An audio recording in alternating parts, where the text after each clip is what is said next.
जय जय श्री राधे। हरे कृष्ण। भागवत स्वरूप सभी साधकों को मेरा प्रणाम। आज हम जानेंगे श्रावण मास महत्व का तीसरा अध्याय के बारे में। वीडियो शुरू करने से पहले आप सभी से अनुरोध है, अगर आपने मेरा चैनल सब्सक्राइब नहीं किया तो सब्सक्राइब कर लीजिए और बेल आइकन को प्रेस कर दीजिए ताकि मेरा हर वीडियो आप तक पहुंच जाए। तो शुरू करते हैं श्रावण मास महत्व का तीसरा अध्याय। भगवान शिव के शब्द को सुनकर सनत कुमार जी बोले, हे भगवान, अपने व्रत समूह का उद्देश्य कहा, इससे मेरी तृप्ति नहीं हुई, अतः आपसे हाथ जोड़कर निवेदन है कि आप इसे विस्तार पूर्वक कहे। हे देव, आप ऐसा खोलकर समझाइए जिसे सुनकर मैं धन्य हो जाऊं, कृतकृत्य हो जाऊं। इस पर ईश्वर ने सनत कुमार से कहा, हे योगीश, जो विद्वान श्रावण मास नक्त व्रत कर व्यतीत करता है वो 12 मासों में इस नक्त व्रत का फल भोगता है। दिवस की समाप्ति के 3 घड़ी पूर्व रात्रि भोजन नक्त व्रत के नाम से जाना जाता है। इस नक्त भोजन में सूर्यास्त के पहले 3 घंटे समय को त्याग कर अवशिष्ट समय लिया है। सूर्यास्त के पहले 3 घंटे को संध्या काल कहा गया है। आहार, मैथुन, निद्रा तथा स्वाध्याय, इन चारों कार्यों का सायंकाल में बिल्कुल नहीं करना चाहिए। आप में गृहस्थ एवं सन्यासी के भेद से 2 प्रकार के नक्त भोजन की अवस्था आपसे कहता हूँ, ध्यान पूर्वक सुनिए। जब सूर्य नारायण के मंद हो जाने पर अपने शरीर की छाया दुगनी हो जाए, उस समय सन्यासी के लिए नक्त भोजन व्रत कहा गया है। शास्त्रों में गृहस्थों के लिए नक्षत्र उदय होने पर रात में किए गए जाने वाले भोजन को नक्त भोजन व्रत कहलाया है। अतः ये तो रहा गृहस्थी के लिए। अब शास्त्रों ने जो कुछ सन्यासियों के लिए कहा है उसकी अवस्था मुझसे सुनो। रात्रि काल में निषिद्ध हो जाने से दिन के अष्टम भाग में भोजन का विधान है। गृहस्थियों को विधि द्वारा रात में नक्त व्रत करना चाहिए। सन्यासी, विधवा तथा विधुर पुरुष सूर्यास्त के पूर्व भोजन करें। पुत्रवान, आश्रयहीन तथा स्त्री विहीन पुत्रवान विधुर रात्रि में बिल्कुल भोजन ना करें, क्योंकि पुत्रवान भी आश्रम में ही होते हैं।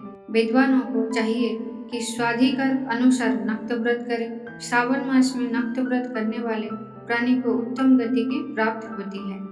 श्रावण मास के आ जाने पर पहले पतिप्रदा तिथि में प्रातःकाल ये संकल्प करना चाहिए, मैं श्रावण मास में 1 मास तक ब्रह्मचर्य व्रत धारण करके प्रतिदिन प्रातःकाल स्नान करूंगा।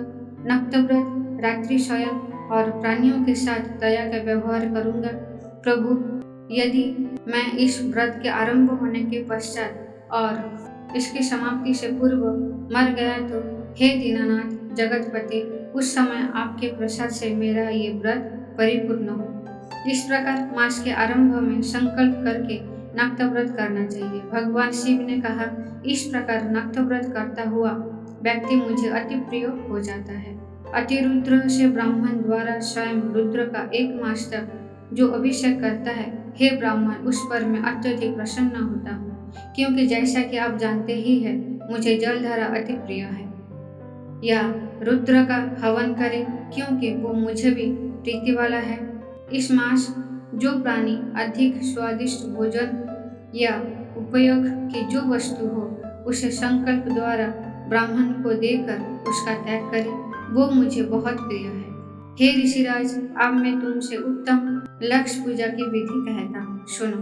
लक्ष्मी की प्राप्ति की इच्छा रखने वाले मनुष्य को बिल्वपत्र से, शांति की कामना रखने वाले दुर्बाओं से और लंबी आयु की इच्छा रखने वाले प्राणी को चंपा पुष्प से भगवान श्री हरि की पूजा करनी चाहिए। जो प्राणी विद्या प्राप्ति की इच्छा रखता हो उसे मल्लिका तथा चमेली की पुष्प से अर्चन करना चाहिए। तुलसी दलों से भगवान शंकर जी और भगवान श्री विष्णु प्रसन्न होते हैं। जिस मनुष्य को पुत्र प्राप्ति की इच्छा हो उसे कटेरी की पुष्प से पूजन करना चाहिए। दुष्स्वप्न जिसे दिखाई देते हो उसे उनके नाश के लिए उत्तम धन्य से अर्चना करना चाहिए। देव के सामने रंगवल्ली, पद्म, स्वास्तिक और चक्र आदि बनाकर विभु का अर्चन करें। मनुष्य को संपूर्ण कामनाओं की सिद्धि के लिए सब पुष्पों से अर्चना करना चाहिए। यदि प्राणी लक्ष्मी पूजा करता है तो भगवान शंकर प्रसन्न हो जाते हैं। अंत में उद्यापन करना चाहिए। मंडप बनाकर उसके तीसरे भाग में वेदी बनानी चाहिए। मंडप बनवाकर उसके तीसरे भाग में वेदी बनानी चाहिए। पुनः वाचन करके आचार्य का वरण करना चाहिए। मंडप में प्रविष्ट होकर रात्रि में भजन कीर्तन करना चाहिए तथा वेद पाठ से जागरण करना चाहिए। वेदी पर उत्तम चतुर्लिंग तो भद्र बनाकर उसके मध्य में चावल से सुंदर कैलाश बनाना चाहिए। उस वेदी में यथा स्थान खूब चमकीला तांबे का कलश स्थापन करना चाहिए। उसमें पंचपल्लव तथा सूक्ष्म वस्त्र रखना चाहिए। उसमें उमापति भगवान शंकर जी की सोने की मूर्ति को पंचामृत से स्नान करवाकर स्थापित करके अर्चन करें। नैवेद्य युक्त धूप दीप गीत वाद्य नृत्य तथा वेद शास्त्र पुराण द्वारा रात में जागरण और प्रातःकाल स्नान करना चाहिए। पवित्र शास्त्रोक्त विधान से वेदी बनानी चाहिए। तिल, घृत, पायस, मूल, मंत्र, गायत्री, शिव सहस्त्र नाम से हवन करना चाहिए। शर्करा एवं घृत युक्त चावलों से हवन करना चाहिए।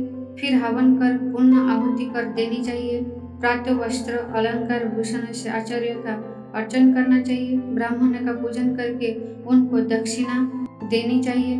जिस मंत्र से पार्वती की लक्ष्य पूजा की है अब उस चीज का दान करना चाहिए। सोने की मूर्ति बनवाकर भगवान श्री शंकर जी को अर्पण करना चाहिए।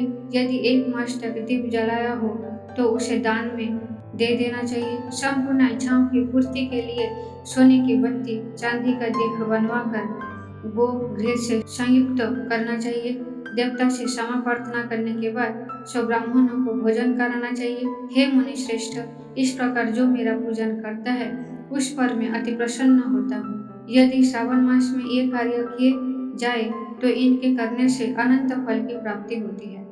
यदि इस मास में आपने किसी प्यारी चीज का त्याग करके वो चीज मुझे अर्पण की जाती है तो मुझसे उसका फल सुनो। इहलोक अथवा परलोक में ये वस्तु लाख गुना अधिक प्राप्ति होती है। फल की इच्छा त्याग करने पर यह फल होता है। निष्काम करने पर उत्तम गति की प्राप्ति होती है। जो मेरा भक्त रुद्र पाठ करता है वो प्रति अक्षर करोड़ वर्ष तक रुद्रलोक में जाकर निवास करता है। पंचामृत के अभिषेक से मोक्ष प्राप्त करता है। अब श्रावण मास में भूमि पर सोने वाले को क्या फल मिलता है वो सुनो। हे योगेश, मूंग या हाथी दांत से बनी हुई या चंदन की बनी हुई नवरत्न से जड़ी हुई मृदु गरुड़ चिन्ह से संपन्न कपड़े वाली रुई से भरी हुई गद्दा युक्त रमणीक झालरदार तकियों से संपन्न शया उसको प्राप्त होती है। वो शया उसे सुंदर स्त्री अन्न रत्न से विभूषित मिलती है। इस श्रावण मास में जो ब्रह्मचर्य से रहता है उसका वीर्य अत्यधिक पुष्ट होता है। तेजस्विता, बल, शरीर, दृढ़ता और धर्म कार्य में तमाम उपकारी वस्तुएं उसको सहज ही प्राप्त हो जाती है। उससे ब्रह्म की प्राप्ति हो जाती है। यह नहीं, निष्काम पूजन करने वाले को स्वर्ग में अप्सरा की प्राप्ति होती है। और जो इस मास में मौन व्रत धारण करता है वो श्रेष्ठ वक्ता हो जाता है। मौन व्रत दिन का हो चाहे रात का हो या भोजन करने के समय का ही हो, मौन व्रत में यदि प्राणी घंटा तथा पुस्तक दान करे तो उसको सब शास्त्र की जानकारी अपने आप प्राप्त हो जाता है।